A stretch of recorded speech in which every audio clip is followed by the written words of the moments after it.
Hi guys, welcome back. It's been 2 minutes to this preview of it's Thursday. So I used to make the previews on Thursday. It's Thursday night football tonight, so I have a lot to look forward to. So let's preview this weekend's game. It's a very important weekend. I haven't looked at the other games or the schedule in total for the other teams, but we're still in this thing that the results in other games can either help us or hurt us in a way.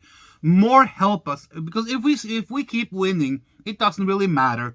But if we keep on winning and certain other teams keep on losing, it can have an impact on the seeding. So I'm gonna watch things closely this week. I haven't looked at which teams we're competing against when it comes to seeding. Right now, I think we are like 5th seed or something like that, which is fantastic. So let's look at the upcoming games again. Upcoming game, because there is one game now that is very important, and this is a must-win game, and we have to do it with injuries. We have 3-4 right now key players that kind of have been active for the last few weeks that are out. Deebo Samuel is not playing this week, which is a big loss. That may be the biggest loss of them all. And there's other players too, but Deebo is the one that I really think is hurting us. Thank God we're playing the Seahawks, which is they are a shamble right now. I mean, I haven't seen the Seahawks this bad in years. Let me rephrase that. I haven't seen Seahawks this bad in the last 10 years, 12 years. This is bad for them. Really bad. And I think that Pete Carroll right now is on the hot seat. And I think that, Russell Wilson is just kind of like, he's probably thinking, I just want to get through this season so I can find myself another team. So the 49ers and the Seahawks, I know we struggle. We have always struggled against the Seahawks regardless. So don't take this as an easy win or a walkthrough or anything like that. But I think right now, if you look at the power structure and the form and where we are, where the teams are, regressing or progressing or something like that, I think we are on an upwards trajectory, and the Seahawks is on a downward one. Still, they can pose a threat, and they can make this game really tough. Because even though they're not as good as they used to be, they're still coached by Pete Carroll, who is, in my mind, a kind of like a dirty coach, and he's willing to do a lot of stuff, and he has this weird way of motivating these players every time they play us for some freaking reason. So I say, look out! It's the Seahawks. It can be hit or miss. But I think we will win, and I hope we will win, and we have to win. If we win this game and the result in other games go our way, look out! Maybe we can get a better seeding. I don't know how far up we can go. Is it too late to advance any further than 4th? That's the thing that will have to be looked at. I haven't set myself too much into the playoff picture this year because I know there was some changes with. They added one team that can go in as a playoff team in the wild card games. So I don't know if they have the same structure as they always had, or if there's changed, if there's any room for the 49ers to advance further on the playoff picture and the seeding. I know right now we're 5th. We were 6th for a while, and then with a win over Minnesota Vikings, I think we passed the Vikings and we took the 5th place. And there's other teams we are competing against. I don't think we have any chance to do anything with the Cardinals, unless the Cardinals really. No, I don't think we even can that because we lost both our games to the Cardinals. So, I don't think if we end up at the same games and the same win thing as the Cardinals, they will still be ahead of us because of the 2 head-to-head games. So the head-to-head games are absolutely crucial. We cannot be. I don't think we can become the division champs, or maybe we can, but I don't know. I haven't put myself too much into that.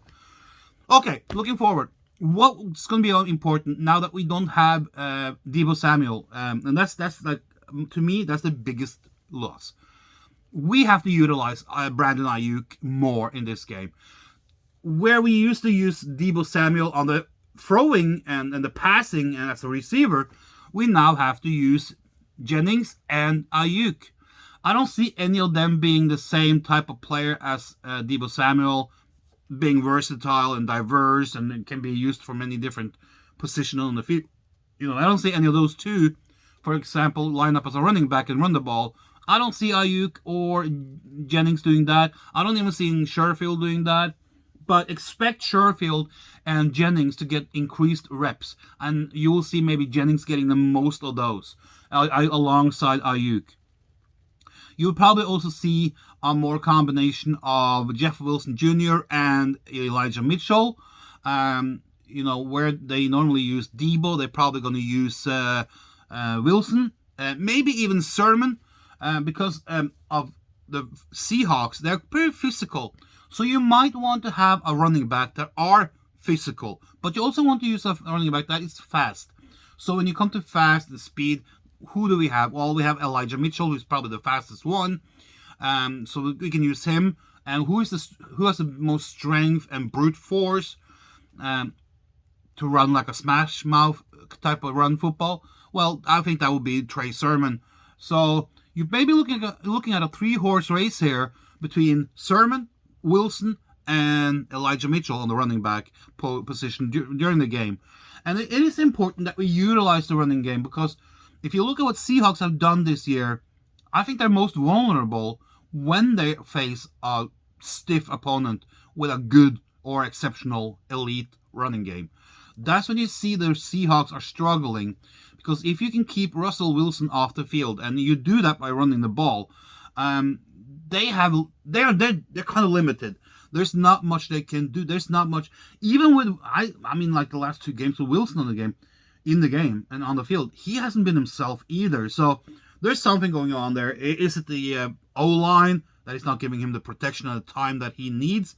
So you kind of see his weakness when he's under pressure, and the O-line and the offensive side of the ball for Seahawks is not giving him the protection that he needs to be able to run around. You see his weakness and his limitations. And yes, we have to be careful, because they have Lockett and Metcalf as some of the toughest and best receivers. And they can burn you on multiple ways. I mean, look at the last game they played. Metcalf wasn't much involved in that game, but Lockett had a good long reception. And they go deep. If they want to go deep, they go deep. And that's Pete Carroll's mindset right away. Let's go deep, because we might draw a penalty, a pass interference. And if there's something we know from the 49ers, we are vulnerable on the cornerback side. And we give away PIs very easily. Norman does. I don't know if Mosley do that, but we have a backfield that is not something we can trust. And with our defense being very up and down in performance, maybe not the pass rushers and stuff like that, but the safeties has been a little bit up and down. The linebackers have been a little bit up and down. The cornerbacks have been, in some games, okay, and in some games, terrible. So we have to be careful. We have to be really, really careful. And it's very important that we, from play number 1 of the game, we put pressure on them. Don't give Russell Wilson any time. Pressure, pressure, pressure. The defense has to be spot on in this game, maybe more so than against the Minnesota Vikings, because we knew what we were going to get against the Vikings. We knew going into that game that we're going to get a lot of runs. We're going to get a few sprinkles, mostly short to intermediate passes with Kirk Cousins. Cousins maybe do a deep ball here and there. Russell Wilson and Pete Carroll, they go deep often if they want to, and most of the time they do. So we have to be really careful here. We have to set up the team in a defensive way, put a lot of pressure on the QB right away, every play. We have no time to rest. On the offensive side of the ball, just keep on doing what you've done for the last 3 weeks. This can be the game where Kyle Shanahan becomes his biggest enemy. I tell you, That's the mindset of Kyle Shanahan. I'm not saying it's wrong, but he becomes his worst and biggest enemy sometimes. And that's not a good thing, because shit happens when you become that way. So what do I see we have to utilize? Well, keep on running the ball. Keep on running the ball. Keep on running the ball. If you want to throw it, okay, throw it. But make sure that you have a quality throw. Don't create turnovers. So I say that if you want to throw it, throw these slants, throw these screens, throw the short passes to Kittle, 10, 15 yards, 20, 25 yards to Ayuk. And we know that Garoppolo loves to throw inside the numbers. That's where I want to say the Seahawks is maybe the strongest on defense. So try and throw it a little bit to the sides. With Ayuk, you have a receiver that can give you yard after catch with speed. Throw it outside the numbers. Try to do that. Surprise the Seahawks, because here's what the Seahawks expects. They expect a lot of running, so they're gonna put up a lot of bodies on the front line, big bodies. When they expect a throw, they expect the throw to come in the middle between the numbers. Do what they don't expect. Throw to Ayuk and Jennings on the outside. Throw down the sideline. If you don't want to do the 30, 35, 40 yards, that's okay. Do the 20, 25 then. Because you know that the Seahawks is going to load the box up front.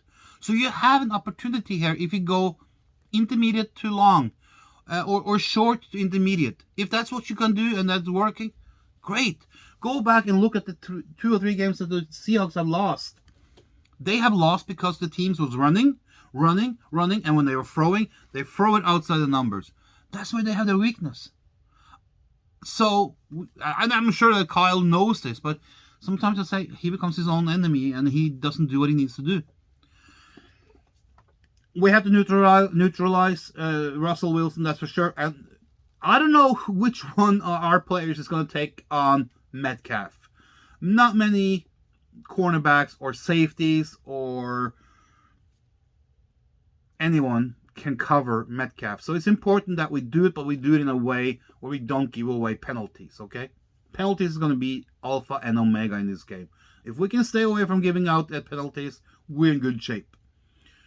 Because a lot of the games and a lot of the goals and a lot of the points that the Seahawks has gotten this year has come on penalties they have generated. And I always, people always come what do you think the result's going to be? Well, I think if we play like we have for the last 3 weeks, and if the Seahawks play like they have for the last 3 weeks, I think we will win. And it's not going to be a comfortable big win. I don't think this will be a high-scoring game. Somewhere in the middle. It's not going to be a low-scoring game either. So I'm thinking here that a result that pops up in my mind right now is 49ers to Seahawks. 21-17? No. Nah, that's a little bit too low. 27-17. The 49ers. 49ers 27. Seahawks 17. That's what I think will be the result if we utilize Ayuk and the running backs correctly. And we put up a stout defense. That's my preview, my scoring prediction. And let's hope that Debo is back soon. I think they said 1 to 2 weeks, maybe 3. If he's out for 3 weeks, oh my lordy. Because, stay with me here. We have now Seahawks, Bengals, and Falcons coming up. Those are the 3 next games. That are games that we normally should be winning. And I think we can win them without Debo. The next 3 after that is Titans, Texans, and Rams. Texans, I don't want to put too much into that one. I think we should win that one. Any team with any self-respect will say that they're going to win that game. Titans can be tough. Very tough. Even though they're struggling right now. Rams can be a tough one. It's the last game of the year. So if we have Debo back for the last 3 games, well rested, because he had to take care of himself, this. I tell you, if we can get through this Seahawks game and with a win without Debo, and we can get through the Bengals and the Falcons game without Debo with a win, look out for the last 3 games: the Titans, the Texans, and the Rams. If Debo has become healthy and fit and rested for the last 3 games, I tell you, this team can go somewhere. Maybe this, I'm just saying, maybe this Debo injury was a blessing in disguise. I'm just saying. Take care, guys.